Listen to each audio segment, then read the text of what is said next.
Taste the Daily. Sathyamoorthy sir, 4.5 ஆண்டுகளா எந்த ஒரு இவ்வளவு நேரம் அமைதி 4.5 ஆண்டுகளா இருந்தாங்க. சரி, இந்த அரசு ஏதாவது பண்ணி கொடுத்துருவாங்க அப்படின்னு 4.5 ஆண்டுகளா அமைதி காத்தவங்க இப்ப எதுக்கு எல்லாருமே போராடுறாங்க?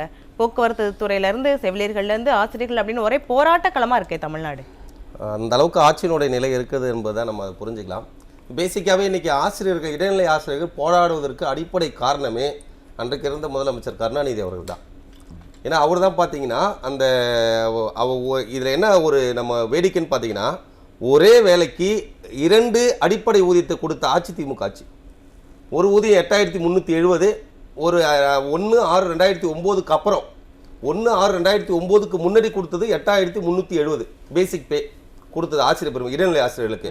ஆனால் 1/6/2009க்கு அப்புறம் 5200 ரூபா கொடுக்குறாங்க. இது பெரிய, இது எங்கேயுமே தமிழ்நாட்டில் மட்டும் இல்லை, இந்தியாவிலே வரலாற்றிலே நடக்காத ஒரு விஷயம்.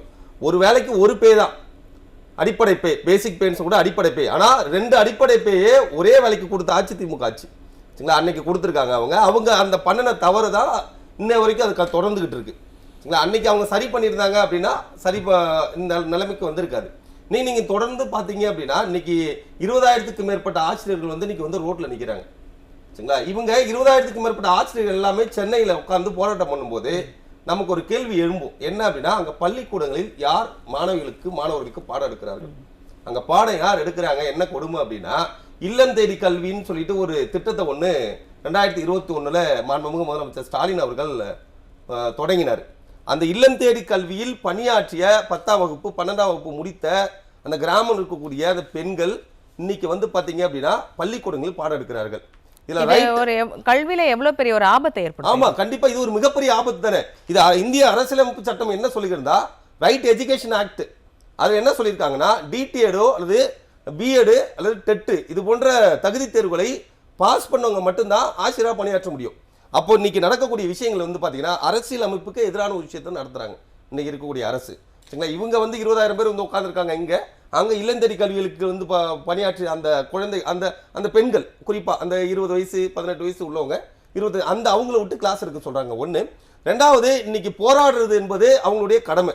ஏன்னா இதற்கு முன்பு எதிர்க்கட்சி தலைவராக மாண்புமிகு ஸ்டாலின் அவர்கள் இருக்கும்போது அவங்கள்ட்ட கையை பிடிச்சி அவங்க போராட்ட களத்துக்கு நேரில் சென்று நாங்கள் கண்டிப்பாக ஆட்சிக்கு வருவோம், வந்தவுடன் உங்களுக்கு சம வேலைக்கு சம ஊதியம் கொடுப்போம் அப்படின்னு சொன்னாங்க.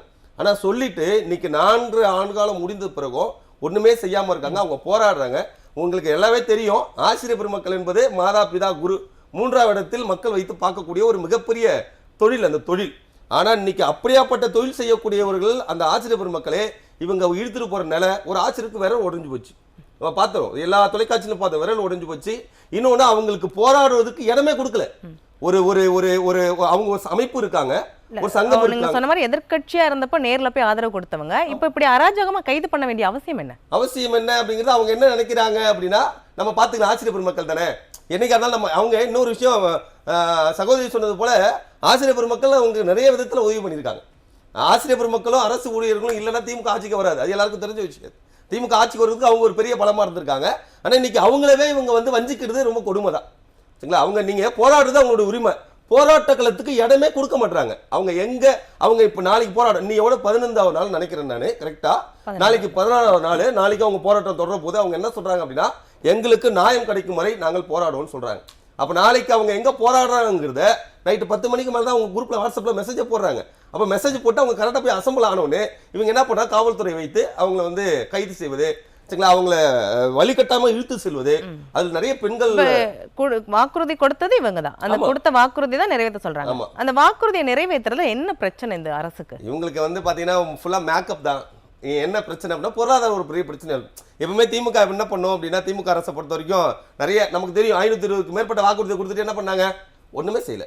அவங்க ஏதாவது செஞ்சாங்களா? ஒண்ணுமே. ஆனா என்ன பண்றாங்க, அங்கங்க ஒரு போட்டோ ஷீட் எடுத்து நாங்க இதை செஞ்சிருக்கோம், அப்படி செஞ்சிருக்கோம், இப்படி செஞ்சிருக்கோம், நாங்க மக்கள் நல்ல அக்கறை கொண்ட ஒரே அரசு திமுக அரசு, மக்களுக்காக எண்ணற்ற திட்டங்களை கொடுப்பது திமுக அரசு, இப்படியே சொல்றாங்களே ஒழியா ஆனா எதுவுமே செய்யல. செஞ்சுதான் எதுவுமே கிடையாது. அவங்க ஏதோ ஒரு சில திட்டங்கள், நீங்க இதற்கு முன்பு இருந்த மாண்புமிகு ஐயா தமிழ்நாட்டுடைய முன்னாள் முதலமைச்சர் தற்போது எதிர்க்கட்சி தலைவர் ஐயா எடப்பாடியார் அவர்கள் செய்த திட்டங்கள், அவர்கள் துவங்கிய திட்டங்களுக்கு தான் இன்னைக்கு இருக்கக்கூடிய திமுக அரசு ரிப்பன் கட் பண்ணுது. எல்லாருக்கும் தெரிஞ்ச விஷயம். அவங்க ஒதுக்குன நிதியில தான் இன்னைக்கு பாத்தீங்கன்னா அவங்க எல்லாமே வேலையும் செய்துக்கிட்டு நாங்க எங்க ஆட்சின்னு சொல்லிட்டு போர்டை வச்சுட்டு போட்டோ எடுத்துக்கிறாங்க. இதான் நடக்குது. சரிங்களா? இதுல வந்து பாத்தீங்கன்னா இதே போலதான் ஆசிரியர்களும் வஞ்சிக்கிறாங்கன்ற. அப்ப நீங்க சொல்ற மாதிரி ஒரு பக்கம் ஸ்டிக்கர் ஒட்டுறாங்க, ஆமா இன்னொரு பக்கம் போராடுறவங்க கிட்ட சர்வதிகார முகம் காட்டுறாங்களா? ஆமா கண்டிப்பா. நீங்க ஒரு ஆசிரியர், நீங்க ஒரு அரசு அலுவலர், அவங்க சரிங்களா, அங்கத்துல இருக்கக்கூடியவங்க, மாணவர்களுக்கு போதிக்கக்கூடியவங்க, அவங்களவே நீங்க இவ்வளவு டைட் பண்ணி இவ்வளவு வழிகட்டாம இழுக்கிறீங்க, அவங்களுடைய விரலை ஒடிக்கிறீங்க சரிங்களா? அப்ப இது தெரியாதா?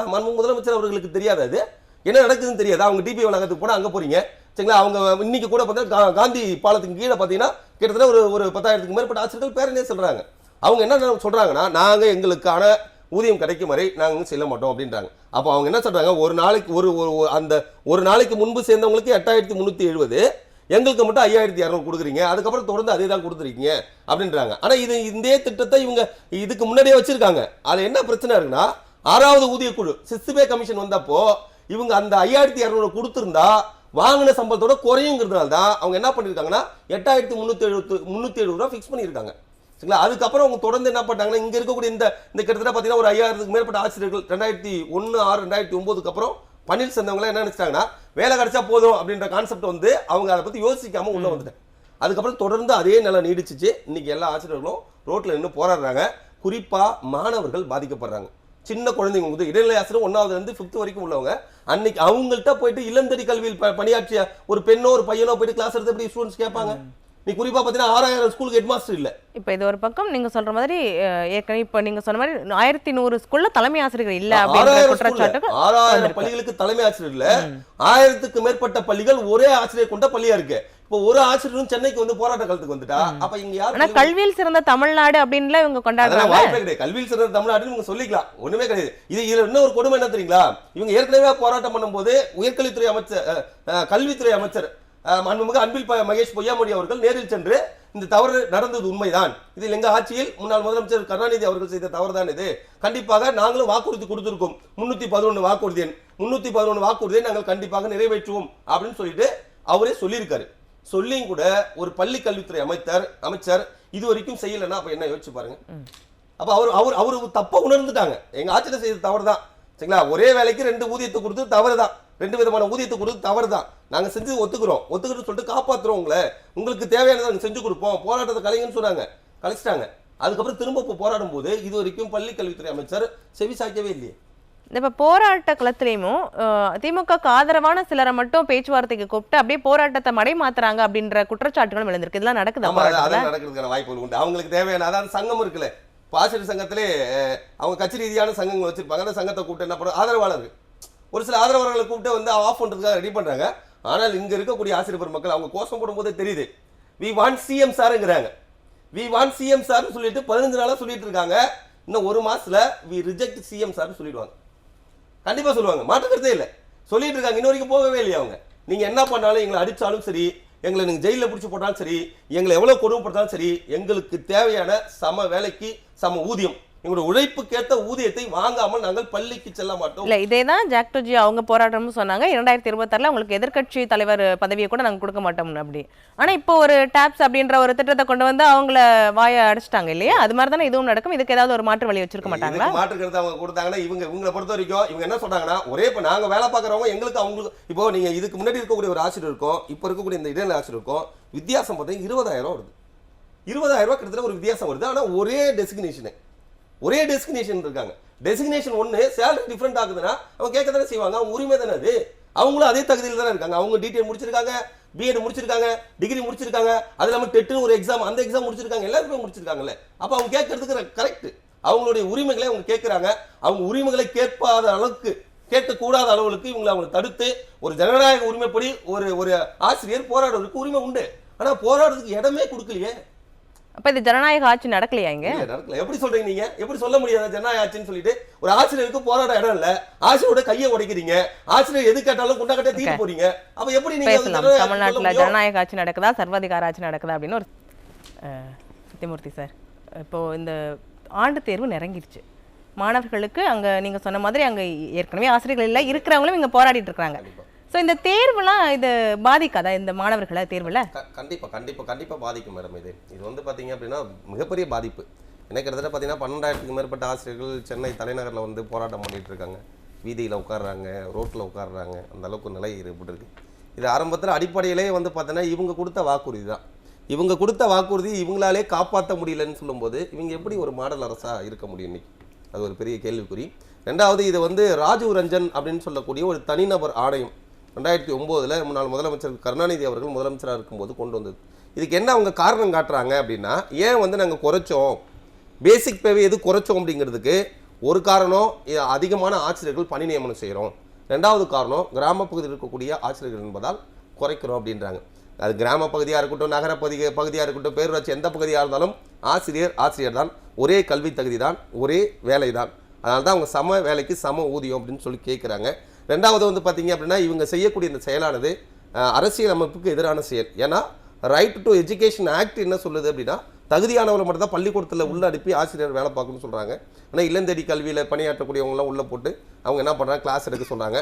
குழந்தைகள் பாவம், அதான் ரொம்ப முக்கியமான விஷயம். சின்ன குழந்தைங்க இப்போ அவங்கெல்லாம் வந்து பார்த்தா டீச்சரை காணும்னு சொல்லிட்டு தேடும். ஏன்னா நம்ம சின்ன குழந்தை உங்களுக்கு தெரியும், ஃபஸ்ட்டுனா ஒரு 5 வயசு 6 வயசு குழந்தைங்க ஆசிரியர் காணும், டீச்சரை காணா ரொம்ப அட்டாச்மெண்ட்டாக ரொம்ப அவங்க கூட அந்யூன்யமாக இருக்கக்கூடிய குழந்தைகள் குழந்தை டீச்சரே காணும்னு சொல்லிட்டு நிறைய குழந்தை தேடும். அதனால வந்து குழந்தையோட கல்வி பாதிக்கும். ஏன்னா உண்மை அதுதான். நீங்கள் அம்மாவுக்கு அப்புறம் குழந்தைகள் வந்து ஆசிரியர் பெருமக்கள் தான் இருக்கும். அது பெண் ஆசிரியர் இன்னைக்கு வந்து உட்காந்துருக்காங்க, உங்கள் குழந்தை போல பாதுகாப்பாங்க அந்த குழந்தைய. அப்போ அந்த குழந்தைங்கள்லாம் ரொம்ப பாவம். அதுங்களுடைய மனநிலை எப்படி இருக்குங்கிறத யோசிச்சு பாருங்க. அது ஒண்ணு. இந்த ஒரு அரசோட ஒரு சின்ன தவறு, அங்க வேலை பார்க்கறவங்க மட்டும் இல்ல, பெரிய தவறு. சின்ன தவறுன்னு சொல்லாதீங்க. ஏன்னா நீங்க பிஜி டீச்சருக்கு ஒரு பிரச்சனை இல்ல, பிடி டீச்சருக்கு ஒரு பிரச்சனை இல்ல, ஆனா அதுக்கப்புறம் வந்து செகண்ட் கிரேட் டீச்சருக்கு தான் அந்த பிரச்சனை. அப்போ அவங்க யோசிச்சு பாருங்களேன். அப்போ அவங்க என்ன நினைக்கிறாங்க, இப்போ இந்த அரசு வந்து இந்த ஆசிரியர்களை மட்டுமே ஒரு சரி இவங்க போராடிக்கிட்டும் அப்படியே ஒரு மனநிலை இருக்கிறாங்களே தவிர மாணவர்களை கவனிக்கல அப்படின்னு நினைக்கிறேன். உண்மைதான். இங்க வந்து ஆசிரியர்கள் போராடுறாங்க, இன்னையோட 15 நாள் ஆகுது. இந்த அரசு நினைச்சிருந்தா, அந்த பள்ளி கல்வித்துறை நினைச்சிருந்தா கூட்டு வச்சு பேச்சுவார்த்தை பண்ணி அவங்களை சமாதானம் செய்து அவங்களுக்கு தேவையான செஞ்சு கொடுத்து அட்லீஸ்ட் பாதிக்கு பாதியாக செஞ்சு கொடுத்து அவங்க அனுப்பியிருக்கலாம். அப்ப அனுப்புலங்க என்ன தோணுது நமக்கு, இதுல இருந்து கல்வி பாதிக்கப்படுது. அப்ப கல்வி பாதிக்கப்படுறதுல தொடக்கப்பள்ளி கல்விகள் பாதிக்கப்படுவதில் அரசுக்கு என்ன அக்கறை இல்லைங்கிறத நம்ம புரிஞ்சுக்கலாம். அவங்க என்ன சொல்றாங்க, நான் முதல்வன் திட்டம் கொடுக்கிறோம், தமிழ் புதல்வன், இதெல்லாம் நாங்க மாணவர்களுக்காக தானே கொடுக்கிறோம், கல்வியை வளர்க்கறதே நாங்க தான் அப்படின்னு சொல்றாங்க. பேஸ் மட்டுமே வீக்கா இருக்கு. நீங்க அடிப்படை கல்வியிலே பிரச்சனை. நீங்க நான் தமிழ் புதல்வனா இருக்கட்டும், புதுமை பெண் திட்டமா இருக்கட்டும், நான் முதல் திட்டம் எல்லாம் யாருக்கு கொடுக்குறாங்க, எல்லாம் ஒரு 10th எபோ ஸ்டூடெண்ட்ஸ்க்கு தான் கொடுக்குறாங்க. அவங்க ஒன்று ஃபர்ஸ்ட் ஸ்டாண்டர்ட்லேருந்து 5th ஸ்டாண்டர்டுக்கு அவங்க கொடுக்குறாங்க கிடையாது. அந்த குழந்தைகள் பாவம், சின்ன குழந்தைகள். நீங்கள் அடிப்படையிலேருந்து எந்த குழந்தை நல்ல கல்வியை பெற்று வருதோ அந்த குழந்தை தான் நாளைக்கு ஒரு கல்வியில் உயர்ந்த இடத்துக்கு போக முடியும். அப்போ அடிப்படை இங்கே பிரச்சனை இருக்கும்போது எப்படி இந்த அரசு கல்வியின் மீது அக்கறை கொண்ட அரசு, தமிழ்நாட்டில் கல்வியில் சிறந்த மாநிலம் தமிழ்நாடு என்று நாங்கள் சொல்ல முடியாதுங்க. ஏன்னா இதுக்கு முன்பு இருந்த ஆட்சி ஐயா குறை சொல்றாங்க. ஐயா பேசும்போது கூட நீங்க இதுக்கு முன்பு இருந்த முதலமைச்சர் ஐயா மாண்புமிகு எடப்பாடியார் அவர்கள் பள்ளியை ஊக்குவிச்சாரு. தொடக்கப்பள்ளியில நடுநிலைப்பள்ளி ஆக்குனாரு, நடுநிலைப்பள்ளிகளை உயர்நிலைப்பள்ளிகள் ஆக்குனாரு, உயர்நிலைப்பள்ளியில மேல்நிலைப்பள்ளி ஆக்குனாரு. பள்ளிக்கு தேவையான கழிப்பறை வசதிகள், பள்ளிக்கு தேவையான குடிநீர் வசதிகள், பள்ளிக்கு தேவையான கட்டமைப்பு வசதிகள், பள்ளிக்கு தேவையான அனைத்து வசதியும் செய்து கொடுத்தாங்க. இதோட இன்னொரு பெரிய விஷயம் என்ன தெரியுங்களா, நம்ம பெருமையா சொல்லணும்னு நினைக்க வேண்டாம். நீங்க ரொம்ப பெரிய விஷயம், பள்ளியில் பணியாற்றக்கூடிய ஆசிரியர்களை ஊக்குவிக்கும் விதமாக சிறந்த ஆசிரியர்களுக்காக தேர்வு செய்து அவர்களுக்கு கனவு ஆசிரியர் விருது கொடுத்த ஒரு முதலமைச்சர், முன்னாள் முதலமைச்சர் எடப்பாடியார் அவர்கள். இதையும் தாண்டி பள்ளியும் நம்ம கௌரவிக்கணும், பள்ளியையும் ஊக்கப்படுத்தணும், இது போன்ற பல பள்ளிகள் வரணும்னு சொல்லிட்டு அந்த பள்ளியில் பணியாற்றக்கூடிய ஆசிரியர்களும் பெருமையாட வேண்டும்னுக்காக என்ன கொடுத்தாங்க அப்படின்னா புதுமை பள்ளி விருதுன்னு சொல்லிட்டு பள்ளிகளுக்கு கொடுத்தாங்க. அந்த ஆட்சி இவங்க செய்யலையே. ஐயா வந்து சொல்றாங்க பள்ளிகள்ல கட்டிடம் விழுந்து இழுந்து மாணவர்கள் உயிர்ந்துட்டு இருக்காங்க. இது எப்படி அப்புறம் கட்டிடத்துக்குலாம் நம்ம விருது கொடுக்க முடியும்? நீங்க அதை கொடுக்கறதுக்கு வாய்ப்புகள் இல்லை. இவங்க கொடுத்த வாக்குறுதியை உங்களால காப்பாற்ற முடியல. அதுதான் உங்களுக்கு பெரிய பிரச்சனை. ஏன் நீங்க கேட்கலாம், ஏன் ஸ்டாலின் முதலமைச்சர் ஸ்டாலின் அவர்கள் கூட்டு வச்சு பேசல, பள்ளி கல்வித்துறை அமைச்சர் கூட்டு வச்சு பேசலன்னா காரணம் என்ன, கொடுத்த வாக்குறுதி இவங்க காப்பாற்ற முடியலையே. அதுங்கிற ஒரு நோக்கம் தான் அவங்க வந்து அந்த மாதிரி கூப்பிட்டு பேசாம இருக்காங்க. ஒரே ஒரு விஷயம் தான், இன்னைக்கு கண்டிப்பா ஆசிரியர் பெருமக்கள் நல்லா யோசிச்சிருக்காங்க. கண்டிப்பா இன்னைக்கு நீங்க முதலமைச்சர் நாங்க பார்க்கணும்னு சொல்லக்கூடிய ஆசிரியர் பெருமக்கள், முதலமைச்சரை நீங்க வேண்டாம், நீங்க வீட்டுக்கு போங்க, நாங்க வேற முதலமைச்சர் தேர்ந்தெடுத்துக்கிறோம், அதுவும் குறிப்பா மன்முக எடப்பாடி அவர்களை முதலமைச்சர் உட்கார வைப்போம்னு சொல்லிட்டு தெளிவா இருக்காங்க. கருத்துக்கு நன்றி.